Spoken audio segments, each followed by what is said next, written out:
Émerveillez-vous, vous êtes à Tangier.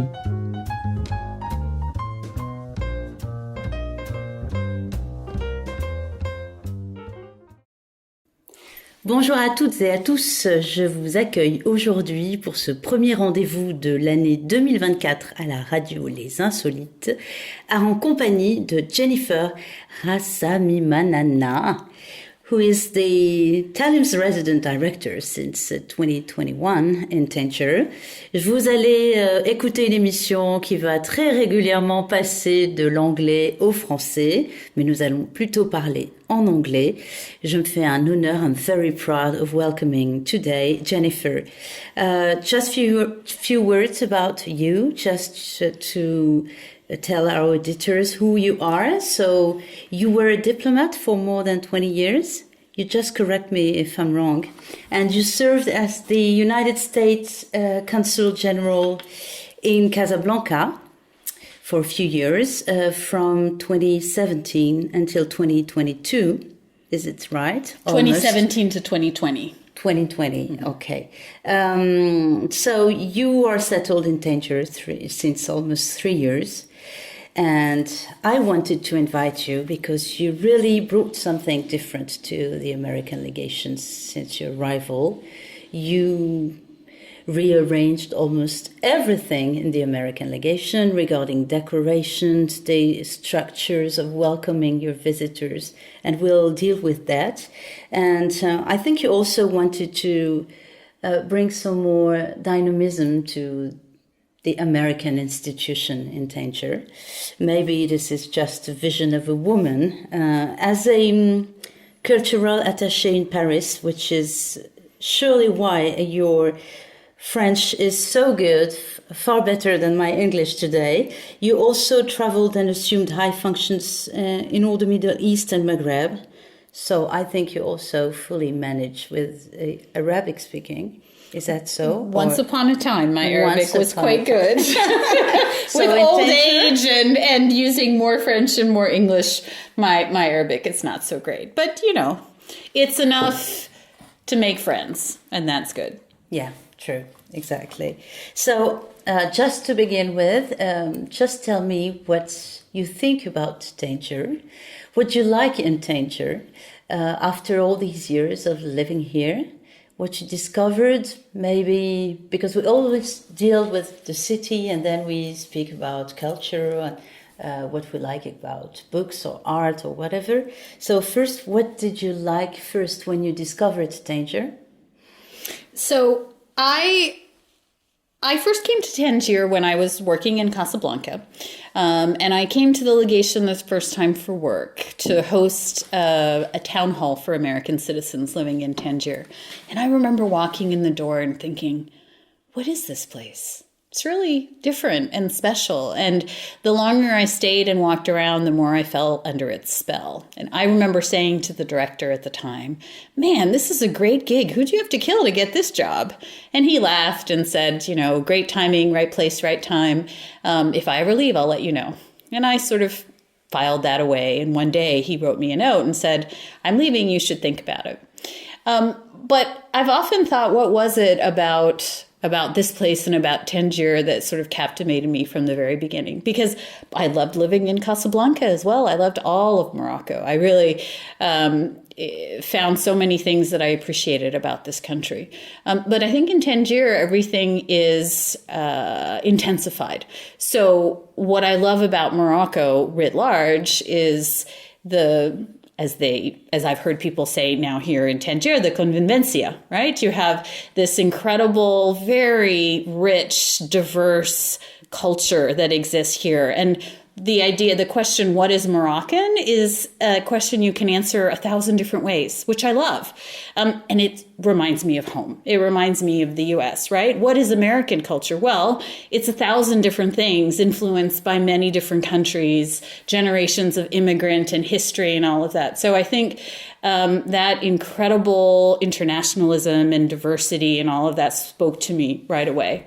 When it comes to Tangier, I've come to realize, and I don't know why I didn't immediately see this, but sometimes it's the most obvious things that you don't see. Tangier reminds me of home. I grew up in the San Francisco Bay Area.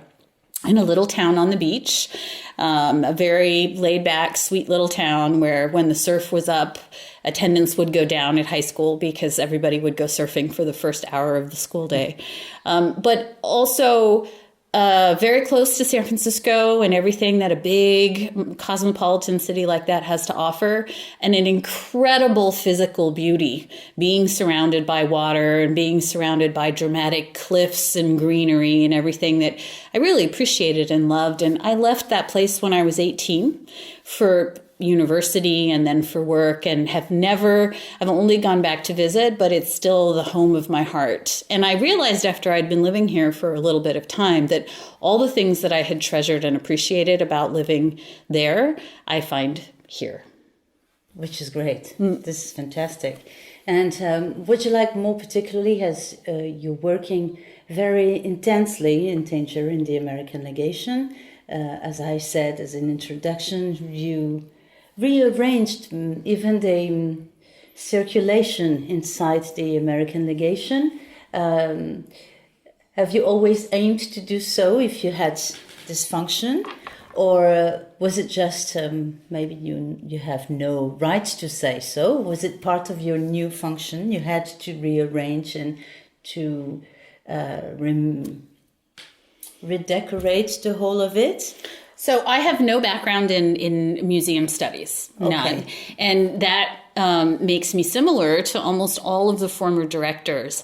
The legation was created in 1976, which was the bicentennial of the United States, as a Washington-based NGO, an association that was created by a bunch of volunteers. Diplomats, people from the neighborhood, Peace Corps volunteers, scholars who had studied the legation or learned how to speak English at the legation. They came together and created this association and decided to open a museum as a way of saving the building and saving its symbolism.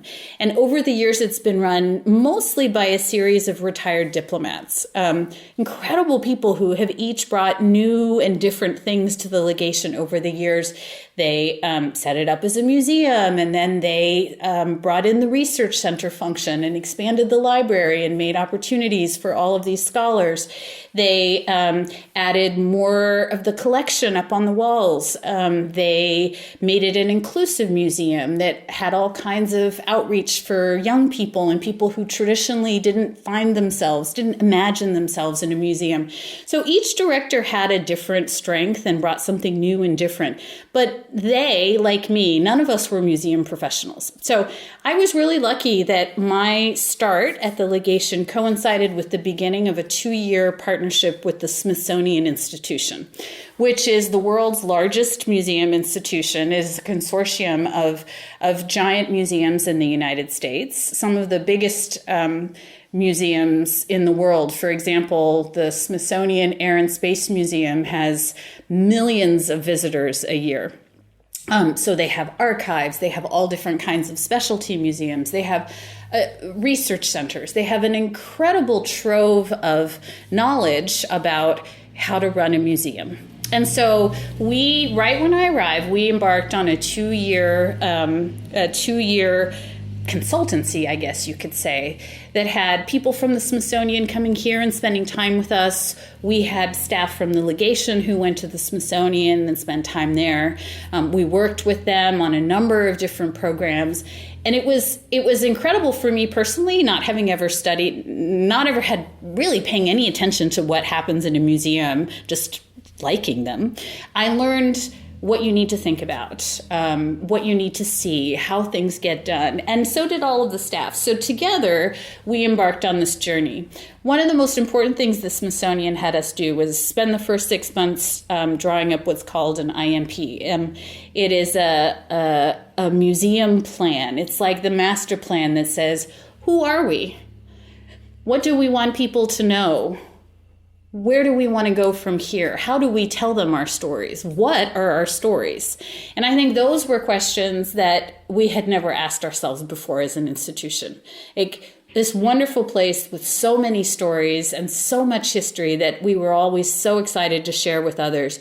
But I don't know that we took the time to step back and say, how do we share those stories, right? What exactly do we want people to know? So in drawing up the interpretive master plan, we came up with some key ideas and some key themes. And the idea is that everything that you see or do in the museum ties back to one of those themes.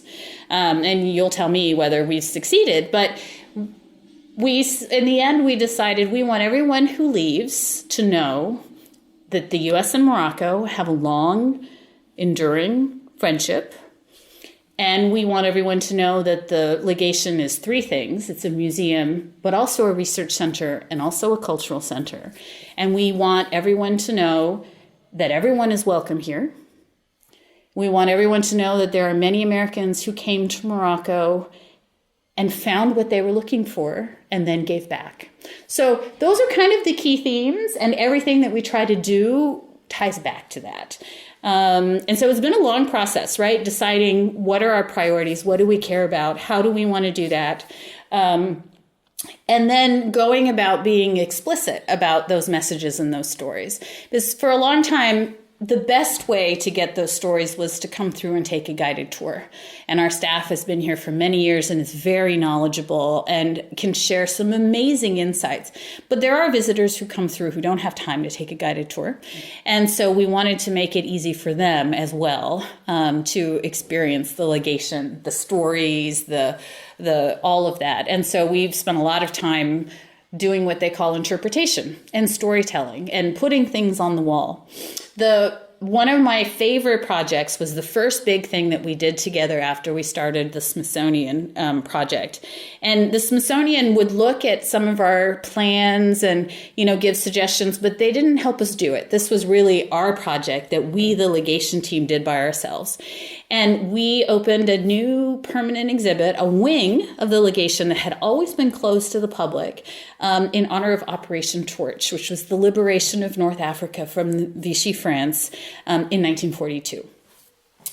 And the idea came to me because sometimes I would get American visitors specifically who knew a lot about history and who would say, I heard that the legation was involved in the planning of Operation Torch, that there was like a secret spy closet where they would transmit information and help the planning. And can I see it? And I would think, oh no, because it was like my grandmother's hoarder attic. It was where we kept all of our stuff, the valuable stuff, and maybe the stuff that we could have thrown away years before and no one would have noticed, but there was no way that anyone could visit it. It was really like jam-packed full of things. And after about the fourth person who asked if they could see it that I said no to, I started thinking, well, maybe we should fix that. Maybe we should make it so that they can see it, because it's not just the story that's significant, but it's the place. And it happened right here in the legation. We should make it possible for people to see it. So over time, we cleaned everything out. We made a new storage space. We moved all of our collection. We sadly said goodbye to the things that we didn't need anymore. I found a half-used bottle of glue from 1984, for example. Which is part of the collection. Part of the collection. You never know when you might need some glue. Yes. And then we scrambled to put together the exhibit. And we had a lot of help from a historian who wrote a wonderful book called Her name is Meredith Hindley, and it's called Destination Casablanca. And it's all about the liberation and Operation Torch from the point of view of what happened in Casablanca and some of the other cities. It's a wonderful, highly readable history book. I really enjoyed it, and I had worked with her in Casablanca for the 75th anniversary of Operation Torch. So the 80th anniversary of Operation Torch was in 22, and I thought, okay, we can do this. We can really hurry. We can make this new exhibit, and we can open it on the anniversary of the 80th year since this happened. And so I reached out to her and I said, I have this crazy idea. Will you help us do it? So she did the research and the writing. And then we found an amazing graphic designer. I literally caught her as she was walking out of the museum. She had come for another meeting. And I said, I really like your style, and I have this little project, and I was wondering if you would, you had a few minutes to spare. And she said, sure, whatever you need. I love this idea. I've always wanted to do something with a museum. And so the three of us and the incredible team here at the Legation, we did it in 6 weeks, which is an unreasonable amount of time to try to do an exhibit. And our graphic designer, Huda, was working on another big project. So the only time she had to work was in the middle of the night. So she would work on her other project until midnight. And then at midnight, she would start working on our project. And she'd work from midnight to 4. I'd wake up in the morning and I'd see what she'd done. And I'd make comments and things and I'd send it back. And she'd wake up from her nap and she would work on her other project and she would do it. And this happened for a few weeks until we were so close to the deadline that we couldn't possibly get it done unless we did it in real time. So I started setting my alarm for about 2 a.m. and I would wake up and I would stay awake and wait for her to send me things.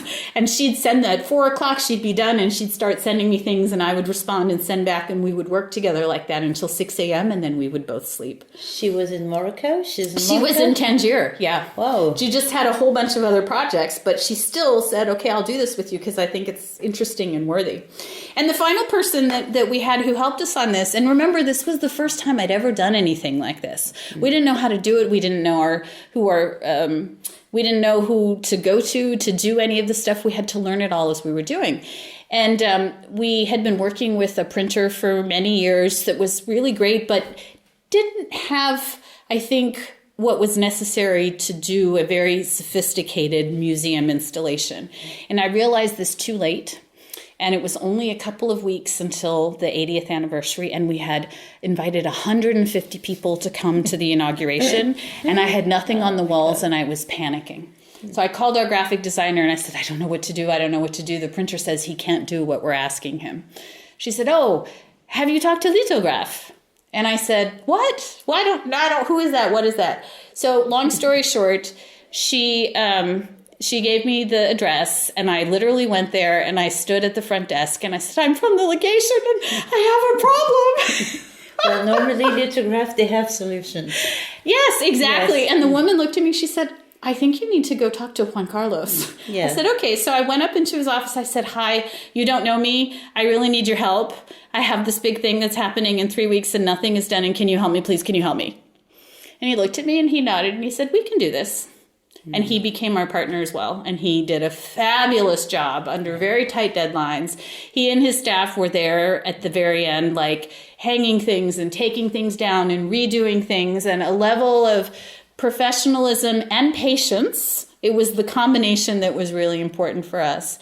And at the end, we got it done. But literally, we had a big event with all kinds of people and press at 6 o'clock. And at 3:30, we were still hanging things and drying the paint and but it was wonderful. And it was I think for us to see what we could all do together and have this new vision. We'd been talking for a year about how to tell stories and all of that, and to have it all come together in something concrete, which was really helpful. And now sometimes I'll take my laptop and I'll go to different rooms of the museum and I'll just hang out quietly and do my work while I'm listening to people. And I can't tell you how satisfying it is to see them read something or have a comment about some new thing that we've done. And it's really fun after a lifetime of a very different career. That is, diplomacy is exciting and interesting in many ways, but often what you're doing is something that will pay off in many, many years. So it is exciting to be doing something where you see the fruit of your hard work on a daily basis and reflected in the feedback of the people who come through. True. And just to know, do you know how many visitors you have at the American Legation? Last year we had 35,000 visitors. Wow. Yeah. Great. And I would say 40% of them are Moroccan and 60% are from outside of Morocco. The biggest groups are Americans, as you might imagine, and then the Spanish and the French. But we have people from all over. I think the other day I saw someone who told me he was from Singapore. So as I think the number of visitors and the places from which visitors are coming continues to grow in Tangier, hopefully we'll... Yes, but Well, it's kind of a turning. It's a turning point in Tangier history, I guess, because authorities try to welcome more and more people, but you have all kinds of places that have to be visited, and I think the American Legation has to be visited and is visited, and people really appreciate because the welcome is quite special, and it's like a heaven in all the Medina, in all the hustle, the noise everywhere. But it's very peaceful and calm. It's so amazing. We put chairs everywhere, and we love the idea that people will stop and stay for a while. They might bring a book and sit in a chair and read. They might bring their laptop and work in the courtyard. They'll stop and take pictures with their friends. Like, we don't want people to be in a hurry, and we want people to feel as comfortable here as they would in their own home. Could you imagine welcoming a small cafe or a place for people to, like you say, rest, but maybe more like in other small museums over the world? I would love to do that. We don't have a lot of space. We've exploited every tiny little square of space that we have, either for storage or for exposition. Sure. And then cafes, restaurants are tricky in terms of maybe not keeping them alive. Just cafe. Maybe at some point we'll be able to offer coffee to our visitors. That would already be a plus. So we shall see. Do you see any? I don't know how to say it exactly. Difficulty in being a woman in such country like Morocco? This is a question everyone asked me. So for one point, I asked it to another woman, as you have high functions, or don't you find it any difficulty? And it's like any other place in the world. I think for a long time, I have benefited from what we often refer to in diplomacy as the third gender category. So, for example, I worked as an advance officer for the Secretary of State for several years, and would go in advance of the Secretary's visit and organize and plan everything. And I did multiple advances in Saudi Arabia years ago, before the more recent reforms. And there I would go through the front door, and I did not wear the hijab or the abaya, and I would direct these large teams of men. And I think for them, I wasn't a man or a woman. I was a third gender. I was a diplomat. Much like some of my fellow diplomats of color described, it was like when they were in apartheid South Africa. They weren't black or white. They were a diplomat, which was sort of a third gender. Even now, I think that helps, because there aren't many museum directors, and there aren't many people with the same background that I have. And so people don't necessarily see me as a man or a woman, but sort of unique. That said, for my entire life, I have never been what people are expecting. So when I first arrived in Casablanca as the Consul General, I would go to cocktail parties, and I would always take a more junior staff member with me to take notes or introduce me to people. And multiple times when I first arrived, I would have people say to me, "Oh, I hear there's a new Consul General. Where is he?" So it still goes and on. I would smile and say, "Actually, it's me." And I think it's often the case with a woman, even more so with a woman of color. Not so much now that I'm older, but when I was younger, right? So young woman of color, that people don't assume that you're the person that they're looking for, the person in authority or the person in power. So you just have to find a way to assert yourself and tell them, no, actually, you're looking for me. In a way that doesn't destroy you over time. I guess my point is, it was always like that for me. And so I tried not to let it eat away at me, because then in the end, I would be the one who was damaged by it. I would just try to shake it off and decide, okay, fine, I'm not the person they were looking for, but I'll show them that I'm the person that they need. And maybe also to protect kind of your private life, because it can hurt, but it doesn't have to hurt emotionally someone. But I guess you're not only a diplomat. Well, I think one of the most challenging things for most people who take on diplomacy these days is that it is a 24/7 job. that you are in a country because of your job, you live in a place because of your job, your children go to a school because of your job. When you go to the grocery store, especially if you're in a country, for example, where American visas are really prized and very difficult, like you'll be trying to buy a melon and people will be coming up and asking you for help getting a visa. So this idea of protecting your private life is hard to make happen because the balance between public and private is challenging. And, sure. I remember being a very junior officer and my ambassador telling me, you're never off, because we were in a very small country. And she said, everyone knows who you are. And whatever you do at any time is going to reflect back on the embassy in the United States. So you're never off. Not on Saturday night, not on Monday morning, never. And I heard that. Mm-hmm. I heard that and I internalized it. And I think for better, for worse, it's true. Sure. You are always going to be seen as a representative. And you might be having a bad day that has nothing to do with the people that you're talking to, but they'll always remember that you were a jerk. And they'll say that American was a jerk, or that consul was a jerk, or whatever. Here at the legation, I have more control over my schedule in life, but we live here. So there's, again, the balance between public and private is very tenuous. Often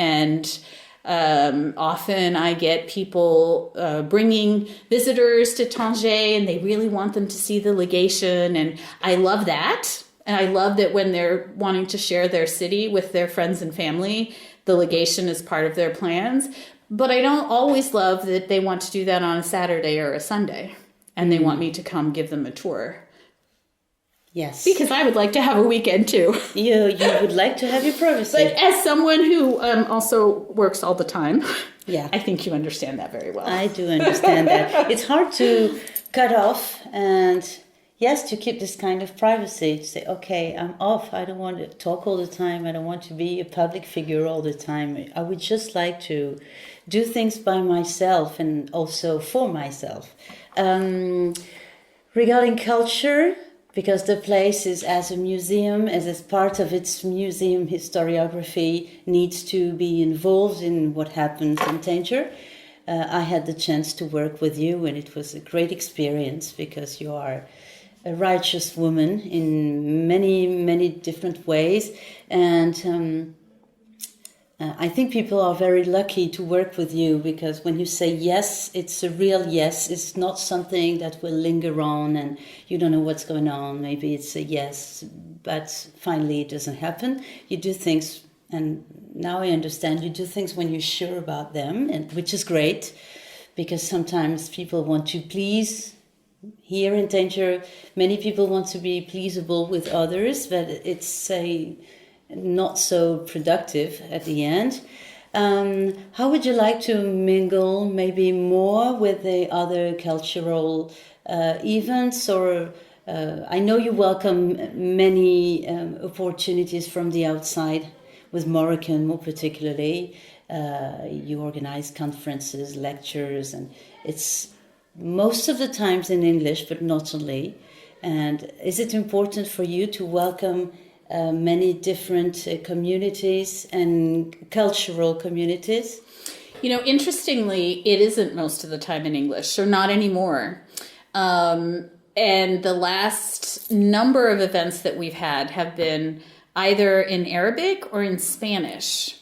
So the Spanish is challenging for me because I don't speak a word. The Arabic I can sort of follow, but my Arabic is rusty enough now that making a long presentation is challenging. But we sort of take our mandate from the city of Tangier, which is such a multicultural and multilingual place. And so we figure if there's an audience, we will try to offer something for them. So we have programming in English, French, Spanish, and Arabic. We actually have, we historically had a smaller audience for English-speaking things. We're now learning that if we plan things that are interesting to young people and we advertise them properly, then many of them will come for the opportunity to practice their English. There is definitely a growing interest in using and practicing English. I do see a decrease, at least amongst our younger audiences, in things in French. I know. And they ask us, well, this is interesting, but could we do it in Arabic? So these are questions we think about all the time. We had to think about, for example, when we were doing interpretation and putting more things on the wall, what language should we use? Obviously, we're the American Legation. We're going to do things in English, but we don't want to exist in a vacuum, and we don't, the propagation of English has never been a key part of American diplomacy. It's not, there isn't a, francophonie. There isn't an anglophonie in the same way. It's a French concern. It's a different way of conceiving soft power. Exactly. So our soft power isn't really language based. The best example of that, I think, is that our literacy program, which is one of the things I think the legation should be the most proud of, is about teaching Arabic literacy, not English literacy. So you didn't ask me about this, but I'm going to talk about it anyway. The literacy program. I was about to. Oh, you were about to. Okay, all right. I was the women workshop to access to literacy program. So. Fantastic. All right, so let me tell you about the literacy program. And then we'll have to stop, and that will be our last answer. Great. For a non-question. Great. So I tell people, we're not just a museum, we're a research center, right? We have a library with 10,000 books, and we host American scholars who come for anywhere from a couple of weeks to a year, to work on different subjects of interest in North Africa. So that's the research center, and we organize academic conferences and things like that. And then the cultural center, which is what we were talking about, the various events. I'm trying to think, over the last couple of months, we've had a number of hands-on workshops, artistic workshops for young people, pottery, how to do a comic book, how to record a podcast, but basically hands-on workshops that will unlock young people's creativity. Try a bunch of things, see what you like, which is a very American concept of, right? Be a generalist, try it all. Something will stick, something will excite you, and then you can go down that path. So that's the cultural center, and then add to that concerts and things like that. But then the final thing that I think is the core of our cultural center activities is the literacy program. The legation is in Benindaire, which is the most challenged, I think, neighborhood of the Medina. This is a neighborhood that has been less affected by some of the investment and the development that we've seen in the rest of Tangier. Poverty levels are high. School dropout levels are high. We have lots of families here where they are struggling with finding full-time jobs.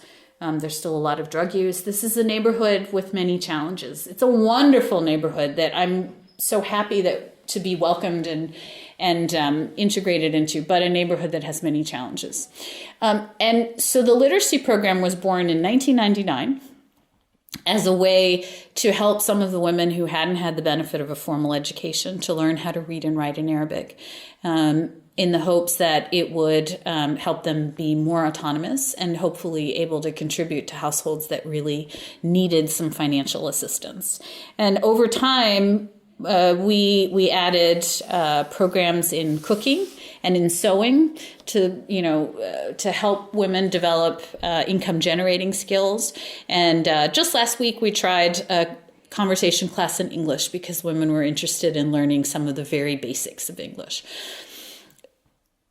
We've been doing this since 1999. Every year we have about 100 women in the program. We have a couple of different levels, from beginner to an advanced. Most women will spend 3 years with us, moving from the starter level to the end. We try to, in addition to the literacy program itself, we try to have some other enrichment programs.